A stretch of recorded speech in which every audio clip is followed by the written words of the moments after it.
Assalamualaikum warahmatullahi wabarakatuh. Halo teman-teman semuanya, kenalin aku Francisca Deviana, mahasiswa jurusan Administrasi Bisnis, program studi D3 Administrasi Bisnis Politeknik Negeri Semarang.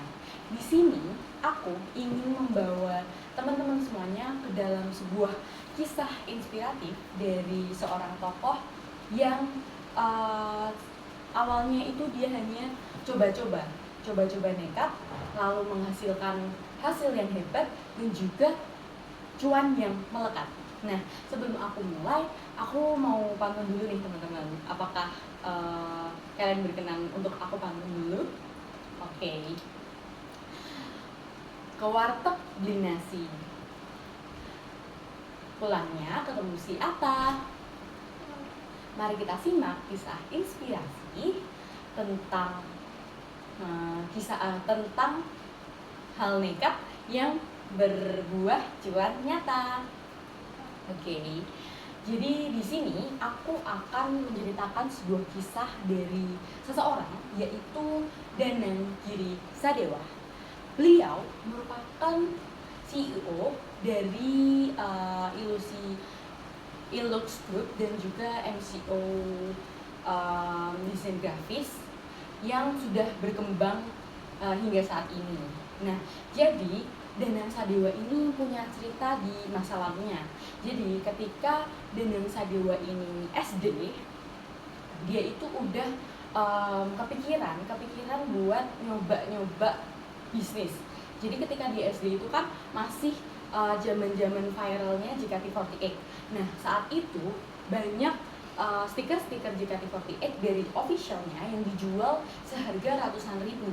Nah, dari situ Danang Sadewa mulai berpikir dan mempunyai ide kreatif yang dia itu merasa bahwa wah, ini kalau misalnya aku bikin stiker dengan harga yang lebih murah, pasti teman-teman akan ingin beli jika dibandingkan dengan stiker officialnya yang harganya ratusan ribu. Nah, dari situ Danang Sadewa mulai pergi ke warnet, nyari foto-foto dari JKT48 yang akan dijadikan stiker, foto-foto yang jadi stiker officialnya itu.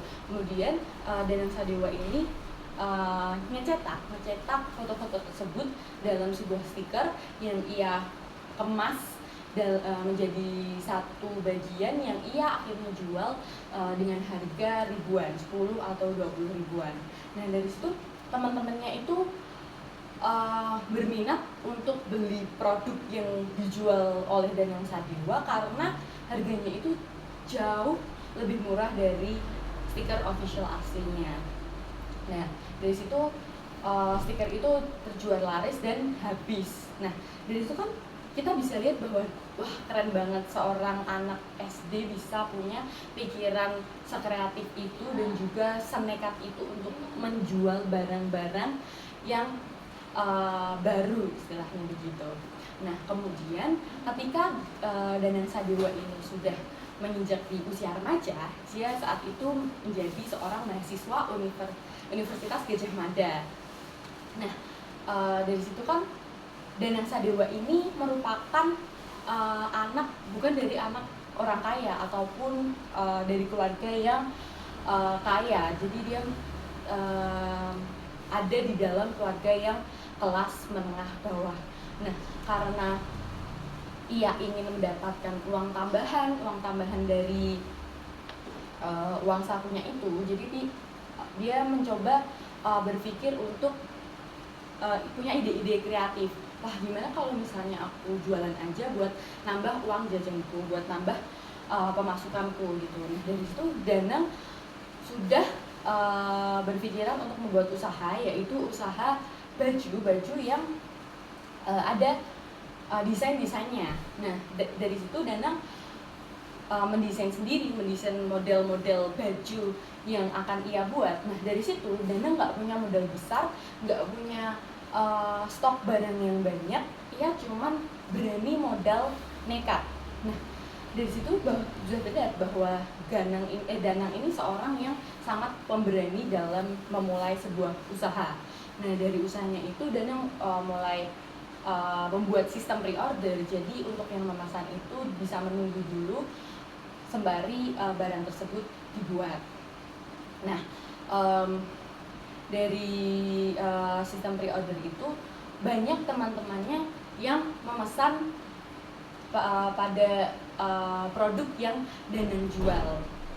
Nah, dari situ Danang mulai dapat penghasilan lain dari uang sakunya itu, menambah uang sakunya itu, dan juga menghasilkan sebuah usaha yang inovatif, yang baru, dan juga benar-benar keren, yang seorang mahasiswa dapat nekat. Karena pikiran Danang saat itu adalah kalau misal bukan sekarang kapan lagi, kalau misal kita menunggu timing yang pas kapan lagi. Nah, kemudian Danang itu lanjut ke membuat konten-konten seperti konten edukasi masuk PTN, karena kebetulan beliau adalah mahasiswa Universitas Gadjah Mada. Nah, kemudian salah satu kontennya yang sangat viral, yang sangat boom adalah ketika Danang mewawancara seorang mahasiswa yang baru saja ospek. Nah, beliau mewawancara bahwa kamu masuk jalur apa? Terus kemudian dijawab bahwa seseorang tersebut masuk lewat jalur SNBP, dan seorang tersebut mengatakan sebuah kata yang saat itu benar-benar bikin booming, yaitu kata bercanda, yang saat itu membuat engagement dari akun TikTok Danang, bahkan dari seorang yang diwawancara itu benar-benar naik daun dan bahkan viral di mana-mana. Dan hal itu membuat TikTok dan juga engagement Danang naik, dan juga penghasilan dari konten-konten tersebut naik. Jadi konten-konten yang dibuat Danang, konten-konten lainnya itu akhirnya booming lagi, bahkan dilihat ratusan, ribuan, bahkan jutaan orang. Nah, dari situ kita bisa melihat bahwa Danang Sadewa yang awalnya nekat itu bisa menghasilkan sesuatu yang benar-benar hebat, dan juga menghasilkan cuan yang benar-benar melekat banyak gitu. Jadi dari Danang Sadewa kita bisa belajar bahwa sesuatu itu nggak harus didasari dengan ketika kita membuat usaha, itu nggak harus bisa didasari dengan modal yang banyak, uang yang banyak, atau bahkan kita harus dari keluarga yang kaya atau keluarga yang emang sudah punya usaha. Nah, dari kisah Danang Sadewa kita bisa belajar bahwa kita harus berani untuk mengambil sebuah keputusan, dan juga kita harus berani untuk mengembangkan ide-ide inovatif kita dan kreativitas kita untuk menghasilkan hal-hal yang baru, untuk keluar dari zona nyaman. Nah, jadi apakah di sini teman-teman ada yang ingin membuka usaha namun masih takut? Apakah di sini teman-teman ada yang pengen banget nih buat mengembangkan usahanya tapi masih takut karena wah aku belum punya modal yang besar, wah aku stok barangnya masih sedikit banget, aku bukan dari keluarga yang kaya. Itu dari kisah Danang Sadewa ini kita bisa coba untuk mulai berani, coba untuk mulai nekat berkembang. Karena kalau misal bukan sekarang, kalau misal kita menunggu timing yang sempurna, kapan lagi?